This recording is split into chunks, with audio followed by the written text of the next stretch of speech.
తల్లిదండ్రులు చేసిన మంచి చెడుల ఫలితాన్ని పిల్లలు అనుభవించాల్సి వస్తుందా? ఒకప్పుడు ఒక గొప్ప తపస్వి తన ఆశ్రమంలో నివసించేవారు. ఒకరోజు అతడి భార్య అతడిని అడిగింది, స్వామి, తల్లిదండ్రులు చేసిన మంచి చెడుల ఫలితాలను పిల్లలు అనుభవించాల్సి వస్తుందా అని. అప్పుడు ఆ మహాత్ముడు చెప్పాడు, దేవి, ఇప్పుడు నేను ఒక పురాణ కథను చెప్తాను. దీన్ని విన్న తర్వాత నీకు అర్థమవుతుంది తల్లిదండ్రుల పనుల ఫలితంగా పిల్లల జీవితం ఎలా మారుతుందో. అప్పుడు ఆ మహాత్ముడు కథను చెప్పడం ప్రారంభించాడు. ఓ దేవి, ఇది పురాణ కాలంలో జరిగిన ఒక విషయం. ఒక ఊరిలో ఒక పేద మనిషి ఉండేవాడు. అతడు చాలా పేదవాడు. రోజంతా కష్టపడి తన కుటుంబాన్ని పోషించుకుంటూ ఉండేవాడు. అతడు తనకు వచ్చిన సంపాదనలో కొంత భాగం దానం చేస్తూ ఉండేవాడు. మిగిలిన డబ్బుతో తన కుటుంబాన్ని పోషించుకునేవాడు. ఇలా కొంతకాలం గడిచిన తర్వాత అతనికి కుమారుడు జన్మిస్తాడు. ఇప్పుడు వాళ్ళ ఇంట్లో భర్త, భార్య, కుమారుడు. ధరలు పెరగడంతో కుటుంబ పోషణ చాలా కష్టమైపోయింది ఆ తండ్రికి. అది చూసిన కుమారుడు వాళ్ళ నాన్నను అడుగుతాడు, నాన్న, మీకు వచ్చే సంపాదనలో మీరు ఎందుకు దానం చేస్తారు? మనమే ఎంతో కష్టంగా జీవిస్తున్నాం ఆ డబ్బులతో. అటువంటిది మీరు మనకే తక్కువగా ఉంది అంటే ఎందుకు దానం చేస్తుంటారు మీరు అని అడుగుతాడు. అప్పుడు ఆ తండ్రి తన తల్లిని చూస్తూ మౌనంగా ఉండిపోతాడు. అప్పుడు ఆ తల్లి, అదేం లేదు నాన్న, మీ నాన్న సంపాదించే సంపాదనలో రోజు కొంత దానం చేస్తాడు. అది కూడా నీకోసమే, ఇతరుల కోసం కాదు అని సమాధానమిస్తుంది. అప్పుడు ఆ అబ్బాయి చిన్నవాడైన కారణంగా దీనిని అర్థం చేసుకోలేకపోతాడు. అలా ఆ పేద మనిషి కుమారుడు పెరిగి పెద్దవాడవుతాడు. అతడికి ఇప్పుడు 16 సంవత్సరాలు వస్తాయి. ఒకరోజు ఆ పేద మనిషి పని ముగించుకొని ఇంటికి వస్తుండగా ఒక గేదె ఎదురుగా వచ్చి తనపై దాడి చేస్తుంది. అక్కడికక్కడే ఆ పేదవాడు మరణిస్తాడు. తండ్రి మరణ వార్త విన్న ఆ కుమారుడు అలాగే ఆ తల్లి కూడా ఎంతో దుఃఖిస్తారు. ఒకరోజు ఆ బాబు తన తల్లిని అడిగాడు, అమ్మ, నాన్న చనిపోయాడు. ఉన్నప్పుడు ఏమీ సంపాదించలేదు. తనకు వచ్చిన సంపాదనలోనే మిగిలిన వాళ్ళకి దానం చేస్తూ ఉండేవాడు. మనకంటూ ఏమీ మిగిల్చలేదు. కానీ ఇప్పుడు మనం ఎలా బతుకుదాం?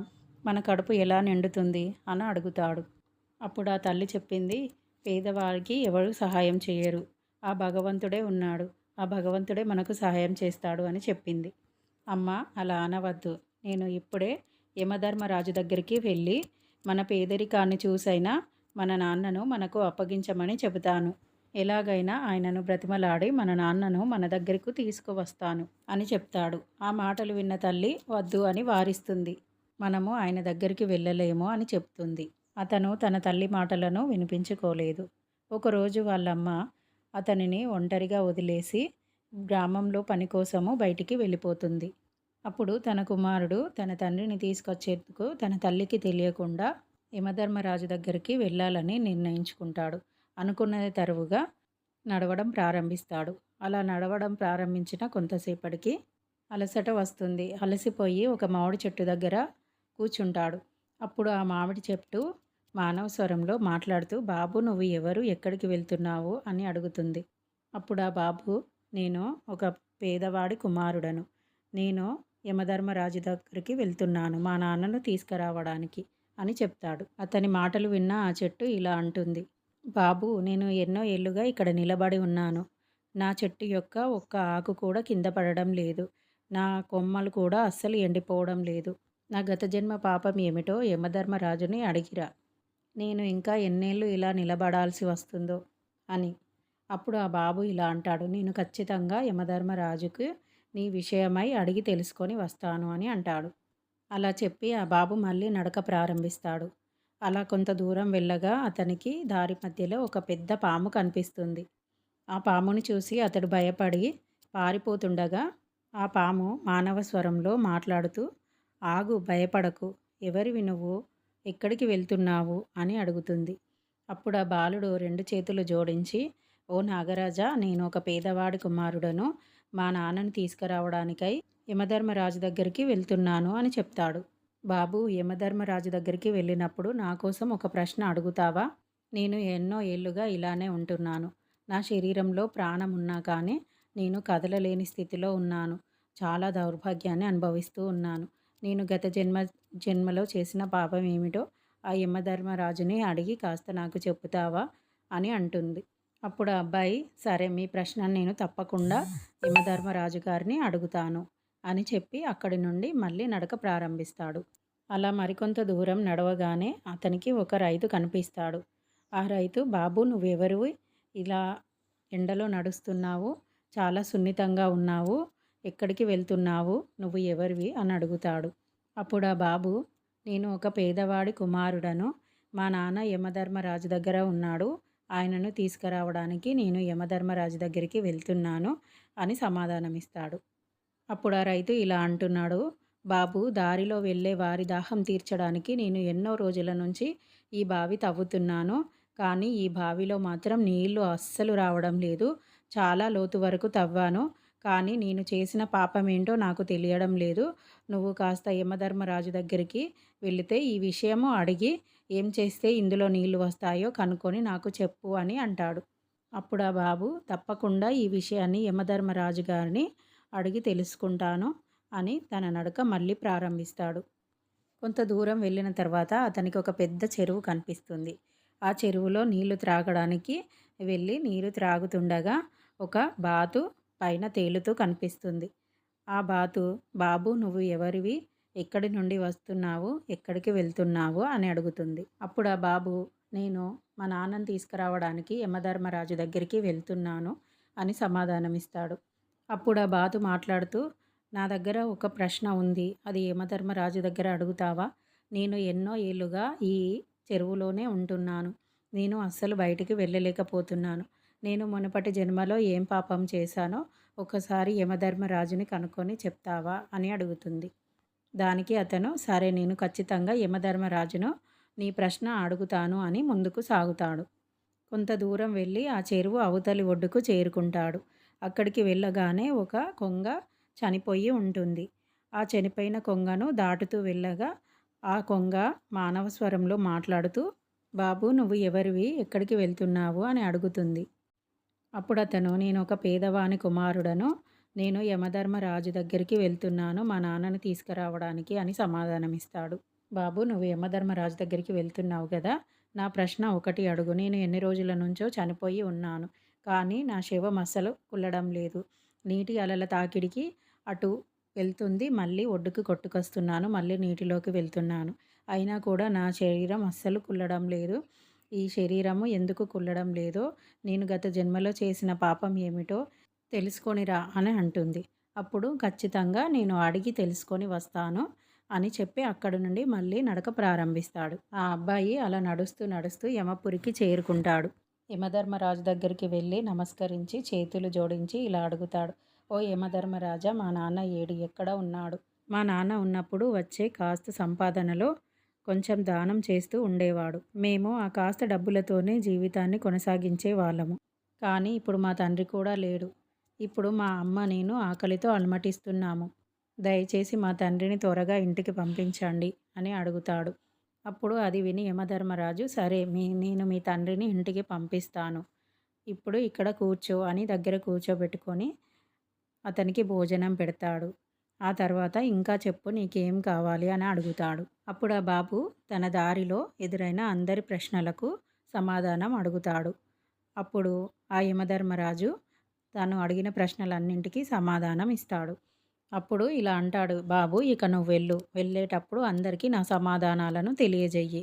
ఇక నువ్వు తొందరగా ఇంటికి వెళ్ళు, మీ అమ్మ ఎదురు చూస్తూ ఉంటుంది అని చెప్తాడు. నువ్వు వెళ్ళిన తర్వాత మీ నాన్నను ఇంటికి పంపిస్తాను అని చెప్తాడు. అప్పుడు ఆ బాబు ఇంటికి ప్రయాణం అవుతాడు. దారి మధ్యలో ఆ కొంగను చూసి దాని దగ్గరికి వెళ్తాడు. అప్పుడు ఆ కొంగ, బాబు నువ్వు యమధర్మరాజు దగ్గరికి వెళ్ళావు కదా, నా ప్రశ్నలు అడిగావా, దానికి ఆయన ఏం సమాధానం ఇచ్చాడు అని అడుగుతుంది. అవును, నేను నీ ప్రశ్నను అడిగాను, దానికి యమధర్మరాజు ఇలా సమాధానం చెప్పాడు. నువ్వు గత జన్మలో పండితుడివై పుట్టావు, ఆ జన్మలో నీ పాండిత్యాన్ని ఎవ్వరికీ పంచలేదు, నీ దగ్గరనే ఉంచుకున్నావు. అందుకోసమని ఈ జన్మలో నీ దగ్గర ఉన్న జ్ఞానాన్ని నీ దగ్గరనే ఉంచుకున్నావు కాబట్టి ఆ జ్ఞానం నీలోనే ఉండిపోయి నీ శరీరము అస్సలు ఈ భూమిలో కలవడం లేదు అని చెప్పాడు. ఆ జ్ఞానాన్ని ఎవరికైనా ఇస్తే నీ ఆత్మశాంతి కలుగుతుందని చెప్పాడు అని అంటాడు.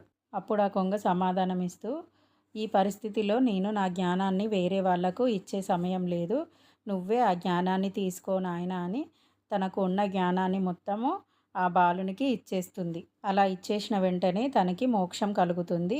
ఈ బాలుడు ఆ జ్ఞానాన్ని తీసుకొని మళ్ళీ బయలుదేరుతాడు. కొంత దూరం వెళ్ళగానే బాతు కనిపిస్తుంది. ఆ నీళ్ళలో ఉన్న బాతుని చూసి తన దగ్గరికి వెళ్తాడు. అప్పుడు ఆ బాతు, బాబు నా ప్రశ్నని యమధర్మరాజుని అడిగావా అని అంటుంది. అప్పుడు ఆ బాబు సమాధానమిస్తూ, యమధర్మరాజుని నీ ప్రశ్న అడిగాను. ఆయన ఇలా అన్నాడు, నీ శరీరం లోపల అమృతం దాగి ఉంది. నువ్వు అమృతాన్ని ఎవ్వరికీ ఇవ్వలేదు, కనుకనే నీకు ఆత్మకి శాంతి లేదు అని అన్నాడు అని చెప్తాడు. అప్పుడు ఆ బాతు ఇలా అంటుంది, ఇప్పుడు ఎవరికి ఇచ్చే పరిస్థితిలో నేను లేను. ఆ అమృతాన్ని నీకే ఇస్తాను, నువ్వే తీసుకొని నాకు మోక్షం ప్రసాదించు అని చెప్తుంది. అప్పుడు ఆ బాలుడు తన దగ్గర ఉన్న అమృతాన్ని స్వీకరించి మళ్ళీ బయలుదేరుతాడు. అలా కొంత దూరం నడిచి వెళ్ళగానే రైతు ఎదురు పడతాడు. అప్పుడు ఆ రైతు ఇలా అడుగుతాడు, బాబు నా ప్రశ్నను యమధర్మరాజుకి వివరించావా? ఆయన ఈ బావిలో నీళ్లు రాకపోవడానికి గల కారణం తెలిపారా అని అడుగుతాడు. అతను సమాధానమిస్తూ, మీ ఇంట్లో పెళ్లి కాని యువతి ఉన్నది. ఆ కన్యకు పెళ్లి చేసిన వెంటనే నీకు ఈ బావిలో నీళ్లు పడతాయి అని యమధర్మరాజు గారు నాకు చెప్పారు.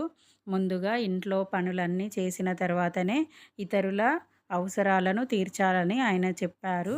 అందుకోసమని ఈ బావిలో నీళ్లు అస్సలు పడటం లేదు అని అతనికి వివరించాడు. అవును బాబు, మా ఇంట్లో పెళ్లి కాని కన్య ఉంది, నా కూతురు. తనను ఇప్పుడు పెళ్లి చేసుకోవడానికి ఎవరు వస్తారు? ఇప్పటికిప్పుడు ఏ వరుడి కోసం నేను వెతకలేను. నిన్ను చూస్తుంటే చాలా మంచివాడవు, గుణవంతుడు, యోగ్యుడిలా కనిపిస్తున్నావు. నా కూతురిని నీకిచ్చి పెళ్లి చేస్తాను. నువ్వు అస్సలు కాదనకు నాయనా అని ప్రార్థిస్తాడు. అప్పుడు ఆ యువకుడు సరే అని అంటాడు. అప్పుడు ఆ రైతు వాళ్ళిద్దరికీ పెళ్లి చేసి అతనికి చాలా కట్నంగా చాలా ధనం ఇచ్చి తన కూతుర్ని ఇచ్చి సాగనంపుతాడు. అతను తన భార్యతో ప్రయాణం సాగిస్తాడు. దారి మధ్యలో పెద్ద నాగుపాము కనిపిస్తుంది. అది కనిపించి, నాయన నా ప్రశ్నను అడిగావా? యమధర్మరాజు గారు నా ప్రశ్నకు సమాధానం ఇచ్చారా అని అడుగుతుంది. దానికి ఆ యువకుడు సమాధానమిస్తూ, యమధర్మరాజు గారు ఇలా చెప్పారు, నీ దగ్గర అత్యంత విలువైన నాగమణి ఉన్నదంట. ఆ నాగమణిని నువ్వు ఎవ్వరికీ ఇవ్వక నీ పాపాన్ని అలా మూటగట్టుకొని ఉన్నందువలన నీ శరీరం నుంచి ఆత్మ వేరవడం లేదని అతను ఆ నాగుపాముతో చెప్తాడు. అప్పుడు ఆ నాగుపాము వెంటనే తన నాగమణిని తీసి ఆ యువకునికి ఇస్తుంది. ఈ పరిస్థితిలో నేను వేరే వాళ్లకు ఇవ్వలేను. ఈ నాగమణిని నువ్వు తీసుకొని నా ఆత్మకు శాంతి కలిగించు అని చెప్పి ఆ నాగమణిని అతని చేతిలో పెడుతుంది. ఆ నాగమణిని తీసుకొని అతను మళ్ళీ ప్రయాణం అవుతాడు. అలా కొంత దూరం వెళ్ళగానే మామిడి చెట్టు కనిపిస్తుంది. తన సేద తీరిన ఆ మామిడి చెట్టు దగ్గరికి వెళ్తాడు. ఆ చెట్టు తనని చూడగానే, నాయన నా ప్రశ్న యమధర్మరాజుని అడిగావా అని అడుగుతుంది. అప్పుడు ఆ వ్యక్తి ఇలా సమాధానం ఇస్తాడు, నీ ప్రశ్నను యమధర్మరాజు గారి దగ్గర అడిగాను. ఆయన నీవు గత జన్మలో విద్యార్థులకు విద్య నేర్పే గురువువి అని చెప్పాడు. కానీ నువ్వు విద్యార్థులకు ఎప్పుడూ విద్య నేర్పించలేదు. ఇంకా పసిపిల్లలతో నీవు పనులు చేయించుకున్నావు. ఇంకా ఆ పిల్లలతో ఎన్నో తప్పుడు పనులు చేయించావు. అందుకనే ఆ పిల్లలు నీకు శాపం ఇచ్చారు. అందుకే నీవు చెట్టులా మారావు. నీవు నీ జ్ఞానాన్ని ఎవరికైనా ఇచ్చినప్పుడే నీ ఆత్మ మోక్షం పొందుతుంది అని చెప్పాడు. అప్పుడు ఆ చెట్టు అన్నది, నా జ్ఞానాన్ని ఇంకెవరికి ఇవ్వను, ఈ జ్ఞానాన్ని మొత్తం నువ్వే తీసుకో అని ఆ చెట్టు తన మొత్తం జ్ఞానాన్ని ఆ అబ్బాయికి ఇచ్చేసింది. అప్పుడు తన ఆత్మ మోక్షాన్ని పొందింది. ఆ జ్ఞానాన్ని తీసుకొని అతను ఇంటికి బయలుదేరాడు. అతడిని చూసిన వాళ్ళమ్మ చాలా సంతోషపడింది, చాలా మురిసిపోయింది. బిడ్డ, నువ్వెక్కడికి వెళ్ళావు? ఈ అమ్మాయి ఎవరు అని అడిగింది.